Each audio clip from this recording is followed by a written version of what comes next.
নমস্কার বন্ধুরা, তৃষ্ণা রান্নাঘরে আপনাদের সকলকে স্বাগত জানাই। অনেক রকম পাঁপড় তো খেয়েছেন, চালের পাঁপড়, ডালের পাঁপড়। এগুলো কিসের পাঁপড় বলুন তো? চিড়ে দিয়ে আর চিংড়ি মাছ দিয়ে তৈরি একদম মুচমুচে কুরকুরে পাঁপড়।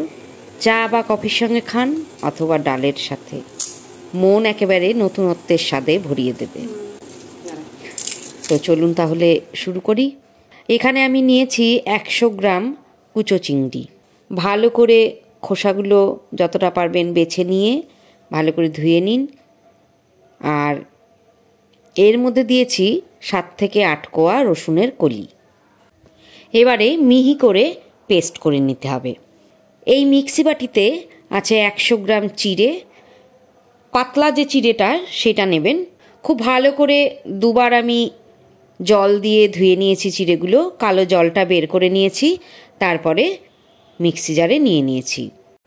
এখন এই চিড়েগুলোও আমি পেস্ট করে নেব।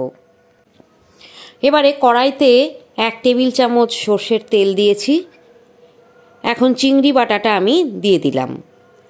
বেশ ঝুরো ঝুরো হওয়া পর্যন্ত ভাজতে হবে। দেখুন 1 মিনিট মতো ভাজার পরে সুন্দর করে ভাজা হয়ে গেছে আর চিংড়ির একটা সুন্দর গন্ধও বেরিয়েছে। এইবারে আমি প্রায় 250 ml জল কড়াইতে দিয়ে দিলাম। এবারে জলটা গরম হয়ে গেছে। এই সময়ে আমি মিক্সিতে পিষে নেওয়া চিড়েটাও ঢেলে দিলাম। একবার ভালো করে নেড়ে দিন। এবারে দিয়ে দিলাম 1 চামচ লাল লঙ্কা গুঁড়ো আর সামান্য পরিমাণ লবণ। এখন খুব ভালো করে নাড়তে থাকুন যাতে কোনো রকম ডেলা পাকিয়ে না যায়। যত গরম হবে আর ফুটতে থাকবে তত দেখবেন মিশ্রণটা মসৃণ হতে থাকবে। এই সময় আঁচ থাকবে মিডিয়াম। অনবরত নাড়তে থাকুন আর 5-6 মিনিট পর দেখবেন অনেকটাই ঘন হয়ে গেছে। তো এই সময় আমি দিয়ে দিলাম অল্প ধনেপাতা কুচোনো। আবারও জাল দিতে থাকুন। প্রায় 7-8 মিনিট এই সময় জাল দিতে হবে। দেখুন মিনিট 8 পর মিশ্রণটা বেশ ঘন হয়ে গেছে আর একটা আঠালো ভাবও এসে গেছে। এবারে এই রকম অবস্থায় আর এই রকম ঘনত্বে এলে নামিয়ে একটু ঠান্ডা করে নিতে হবে। এখন একটা বড় স্টিলের থালা আমি নিয়েছি। এই স্টিলের থালাটার ওপরে আমি অয়েল ব্রাশ করে নেব। খুব ভালো করে অয়েলটা ব্রাশ করে নিতে হবে। এর ওপরে পাঁপড়গুলো দিয়ে আমি রোদে শুকিয়ে নেব। তো খুব ভালো করে আমার তেল মাখানো হয়ে গেছে।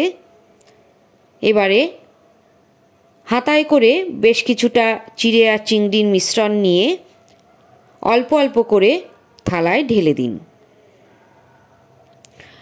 হাতার পিছন দিয়ে একটু করে ছড়িয়ে দিতে হবে, ঠিক এইভাবে। এবারে চড়া রোদে এই পাঁপড়গুলো শুকিয়ে নিতে হবে। রোদ যদি খুব ভালো থাকে তাহলে 2 দিন রোদে দিলেই যথেষ্ট। আমি খুব চড়া রোদে 2 দিন পাঁপড়গুলো শুকিয়ে নেওয়ার পরে দেখুন এই অবস্থায় এসেছে। এবারে আমি ভেজে দেখাচ্ছি।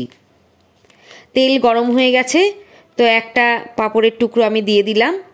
দেওয়ার সঙ্গে সঙ্গেই দেখবেন ফুলে উঠছে। আর উল্টে দিয়েই পাঁপড় নামিয়ে নেবেন। এইভাবে কিছু পাঁপড় আমি ভেজে তুলে নিচ্ছি। দেখুন দেখতে যেমন সুন্দর হয়েছে, খেতেও কিন্তু একদম অসাধারণ। বাজার চলতি কোনো পাঁপড়ের সঙ্গেই তুলনা হবে না। চিংড়ির ফ্লেভার আর ঝাল ঝাল একটা নোনতা নোনতা স্বাদ একদম অনবদ্য। খাওয়ার পরে মুখে লেগে থাকবে, 1 পিস খেলে মনে হবে আরও খাই। তো যারা এখনও আমার চ্যানেলটা সাবস্ক্রাইব করেননি তারা আমার চ্যানেলটা সাবস্ক্রাইব করুন। আর যারা ফেসবুক পেজে দেখছেন তারা ফলো করে আমার পাশে থাকুন। আর হ্যাঁ, যদি বন্ধুদের সাথে বা পরিবারের অন্যান্যদের সাথে শেয়ার করতে পারেন তাহলে খুব ভালো হয়, কারণ তারাও এই রেসিপিটা শিখতে পারবে। ভিডিও ভালো লাগলে একটা লাইক দিতে ভুলবেন না। আবার দেখা হবে অন্য কোনো ভিডিওয়। আজ আসি, ভালো থাকবেন, সুস্থ থাকবেন।